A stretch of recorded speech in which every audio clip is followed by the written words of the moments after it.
এই আন্দোলনটা নিজের ছেলে মেয়েকে বাঁচানোর আন্দোলন।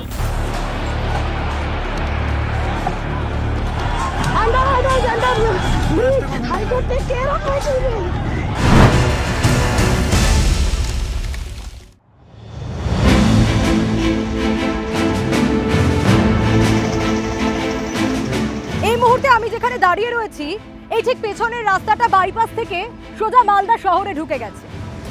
মালদা রীতিমতো উত্তপ্ত 1 এপ্রিল থেকে। কেন? তার কারণ এসআইআর কে কেন্দ্র করে ক্ষোভ বিক্ষোভ দেখা দিচ্ছে। এই গোটা মালদা জেলায় লক্ষ লক্ষ মানুষের নাম বাদ গেছে, বহু মানুষের নাম বিচারাধীনের তালিকায়। অবৈধ ভোটারদের নাম বাদ যাচ্ছে সেটা তো ঠিক, কিন্তু বৈধ ভোটার যারা তাদের নাম যখন বাদ চলে যাচ্ছে বা বিচারাধীনের তালিকায় চলে যাচ্ছে বৈধ নথি দেখানোর পরেও, সেখানেই ক্ষোভের জন্ম নিচ্ছে।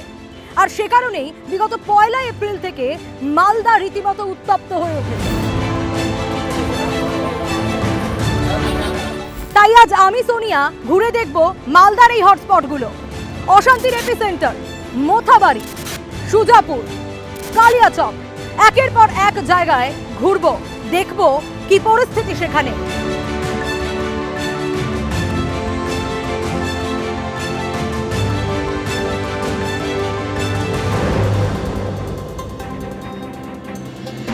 এই মুহূর্তে আমি ঠিক সুজাপুরে দাঁড়িয়ে রয়েছি।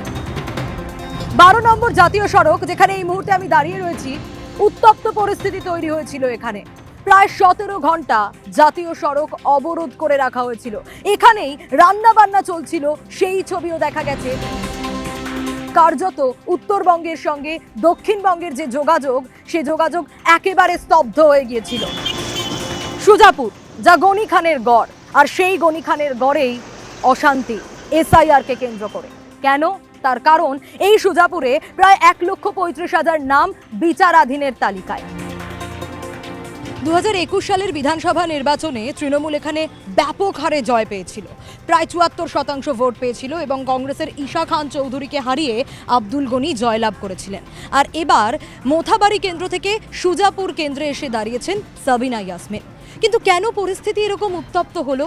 কি কারণে সুজাপুর এতটা উত্তপ্ত হয়ে উঠল? এসআইআর নিয়ে সাধারণ মানুষের ক্ষোভ বিক্ষোভ, আর তাতে কি মনে করছে সাধারণ মানুষ, কথা বলবো তাদের সঙ্গে।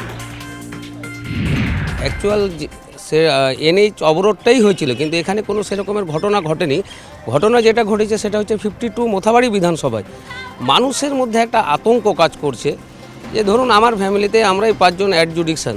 আমি বিগত 20 বছর ধরে সার্ভিস করি। আমার বাড়িতে একজন এমবিবিএস ডাক্তার, একটা বিএমএইচএস হোমিওপ্যাথি, আমার মা এসএসকে সহায়িকা, আমার মাও অ্যাডজুডিকশান, আমিও অ্যাডজুডিকশান। অথচ দেখেন যে আমাদের কোনো ডকুমেন্টসে কোনো কিছু একদম সব বৈধ নথি জমা দিয়েছি। এখন পর্যন্ত যা আপডেট প্রায় 5,000 এর উপরে লোকের নাম বাদ পড়েছে। তো মানুষ তো ভোটার লিস্ট যখন পাবলিশ হচ্ছে, কিছু মিক্সড বুথ রয়েছে, সেই সমস্ত বুথে আদার্স কমিউনিটিকে যদি দেখেন তো সেভাবে বাদ যায়নি, যেটা মুসলিম কমিউনিটির মানুষের নাম বাদ গিয়েছে। এই যে আশঙ্কা যে একটা কমিউনিটিকে টার্গেট করে বাদ করা হয়েছে, এটা চক্রান্ত করে এখানে টিএমসির জায়গা না হলে নচেত কংগ্রেসের জায়গা।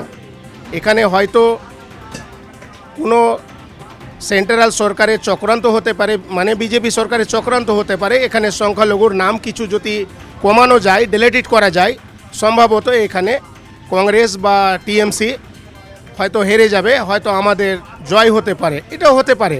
কেউ বুঝে উঠতে পারছে না হঠাৎ করে এতগুলো পাবলিক আসলো কোথা থেকে।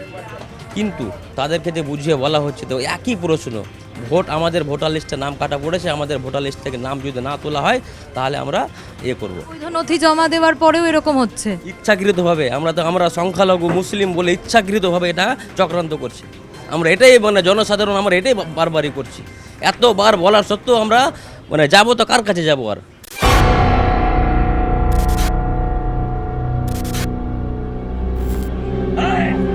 পরিস্থিতি চরম আকার ধারণ করে কালিয়াচক 2 নম্বর ব্লকের মোথাবাড়িতে।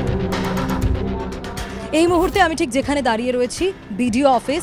এই বিডিও অফিস 1 এপ্রিল হাজার হাজার মানুষ ঘেরাও করেছিল ভোটাধিকারের দাবিতে। ভিতরে ছিলেন জুডিশিয়াল অফিসাররা, 7 জুডিশিয়াল অফিসার, তার মধ্যে 3 জন মহিলাও ছিলেন। প্রায় 8 ঘন্টা তাদের ঘেরাও করে রাখা হয়। বিক্ষোভকারীরা no vote before voter slogan দিতে শুরু করেন। গভীর রাতে পুলিশ, কেন্দ্রীয় বাহিনী, জুডিশিয়াল অফিসারদের উদ্ধার করে। আর সেই সময় এক উত্তপ্ত পরিস্থিতি তৈরি হয় ঠিক এই জায়গায়, বিডিও অফিসের সামনে, যেখানে আমি দাঁড়িয়ে রয়েছি। পুলিশের গাড়ি ভাঙচুরের অভিযোগ ওঠে। পরিস্থিতি অগ্নিগর্ভ হয়ে উঠেছিল 1 এপ্রিল। এনআইএ তদন্ত ভার নিয়েছে। এনআইএ আধিকারিকরা তারা ভিতরে রয়েছেন বিডিও অফিসের, এবং ছবিতে দেখা যাচ্ছে কেন্দ্রীয় বাহিনী তারা রীতিমতো টহল দিচ্ছে।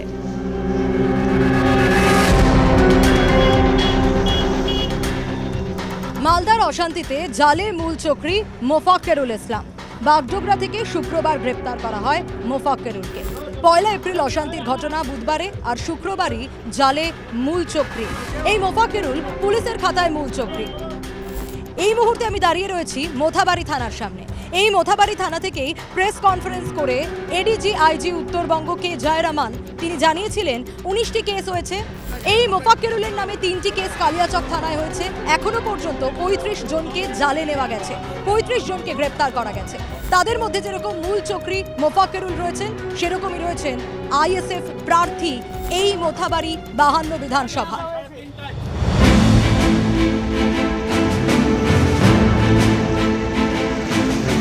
বিভিন্ন এলাকা ঘুরে দেখছি। এই মুহূর্তে আমি দাঁড়িয়ে রয়েছি কালিয়াচক 3-এর বৈষ্ণবনগর বিধানসভার এক গ্রামে। এখানকার মানুষের মনেও আতঙ্ক, তার কারণ বহু নাম বাদ চলে গেছে। বৈধ নথিপত্র দেখানো সত্ত্বেও বহু নাম বিচারাধীনের তালিকায়। কিন্তু কেন এরকম? তারা কি ভোট দিতে পারবেন? এই প্রশ্ন বারবার তাদের গ্রাস করছে। ক্ষোভের কারণ হচ্ছে 37 নম্বর বুথে হাজারেরও বেশি ভোট আছে। ওইখান থেকে যেটা সাপ্লিমেন্টার প্রকাশ হয়েছে, 550-এরও অধিক ভোটার লিস্ট থেকে তাদের ডিলিট হয়ে গেছে। তারা বৈধ নথিপত্র জমা দিয়েছে, তারা প্রত্যেকে বৈধ নথিপত্র জমা করেছিল, কিন্তু জজ সাহেব আমাদের যে সাপ্লিমেন্টার প্রকাশ করলে কি কারণে বাদ দিলে সেটা এখন পর্যন্ত প্রকাশ করেনি, শুধু ডিলিট করেছে এবং 24টা ভোট সাপ্লিমেন্টারে উঠিয়েছে।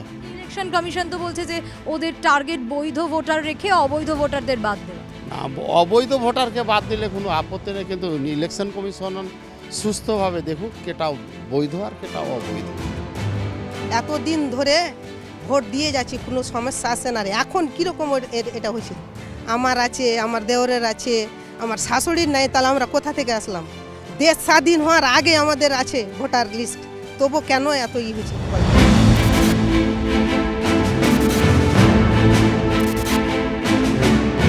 ভোটাধিকার নাগরিকের মৌলিক অধিকার, কিন্তু সেই অধিকার রক্ষার লড়াই কেন এই হিংসাত্মক রূপ নিল তা আজ বড় প্রশ্ন। এসআইআরকে কেন্দ্র করে মালদা এক অস্থির পরিস্থিতির মধ্যে দিয়ে যাচ্ছে। সাধারণ মানুষের মনে আতঙ্ক। 1 এপ্রিলের এই ঘটনার পর এনআইএকে তদন্তের নির্দেশ দেওয়া হয়েছে। এনআইএর তদন্তের পর প্রকৃত ষড়যন্ত্র কি বেরিয়ে আসবে? সাধারণ মানুষ যারা বৈধ ভোটার অথচ যাদের নাম বাদ গেছে বা নাম বিচারাধীনের তালিকায়, তারা কি তাদের ভোটাধিকার ফিরে পাবে? উত্তরটা সময় দেবে।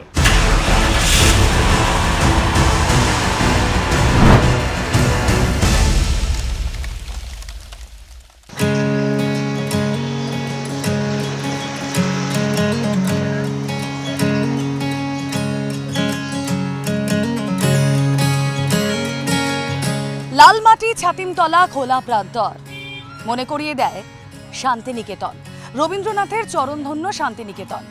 বাঙালির আবেগের জায়গা, বাংলার শিক্ষা, ঐতিহ্য, সংস্কৃতির পীঠস্থান এই বোলপুর। বিভিন্ন সময় বিভিন্ন কারণে রাজনৈতিক ছোঁয়াচ এড়াতে পারেনি শান্তিনিকেতন। ঘোরাফেরা করেছে রাজনৈতিক চর্চা। বিধানসভা নির্বাচন 2026-এর আগে আমরা ঘুরে দেখছি বিভিন্ন হটস্পট, আর কি করেই বা বাদ যায় শান্তিনিকেতন? আসুন শুনি এখানকার মানুষের কথা, ঘুরে দেখি বোলপুর শান্তিনিকেতন।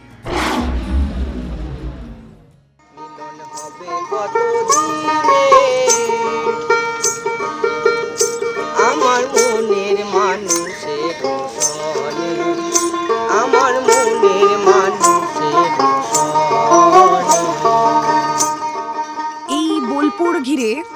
তো সত্যি বাঙালির একটা আবেগ রয়েছে। অনেকেই বলছেন যে সত্যি আর আগের মতো বোলপুর নেই, এখন এই বাউল গান যা আপনি গাইছেন সেটাও খুব একটা শোনা যায় না। শান্তিনিকেতন কি বদলে গেছে? আগের থেকে একটু একটু বদলেছে এটা বলা যেতে পারে।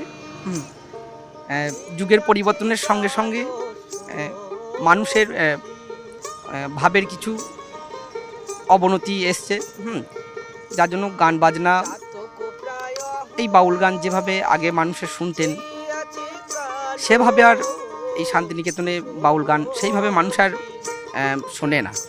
আমি হব বলে চরণ বিশ্বভারতী বিশ্ববিদ্যালয়, দূর দূরান্ত থেকে কত পড়ুয়া সেখানে পড়াশোনা করতে আসে বলুন তো। কিন্তু এই বিশ্ববিদ্যালয়, তা ঘিরে কেন্দ্র রাজ্য তরজা তুঙ্গে ওঠে। আমরা দেখেছিলাম জমি, নির্মাণ, প্রশাসনিক সিদ্ধান্ত বিভিন্ন সময় বিভিন্ন কারণে এই বিশ্বভারতী বিশ্ববিদ্যালয়ে ছুঁয়ে গিয়েছে রাজনীতি। এই যে বাংলা, বাঙালির অস্মিতা, বাংলার আবেগ, বাঙালির আবেগ, শান্তিনিকেতন, বিশ্বভারতী বিশ্ববিদ্যালয়, রবীন্দ্রনাথ, তাকে নিয়েও নানা কথা হয়েছে।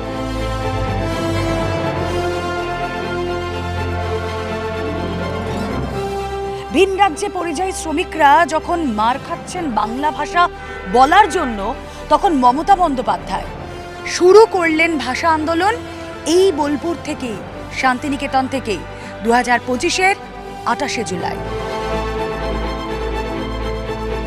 ভাষার ওপর সন্ত্রাস মানছি না, মানব না, বলুন।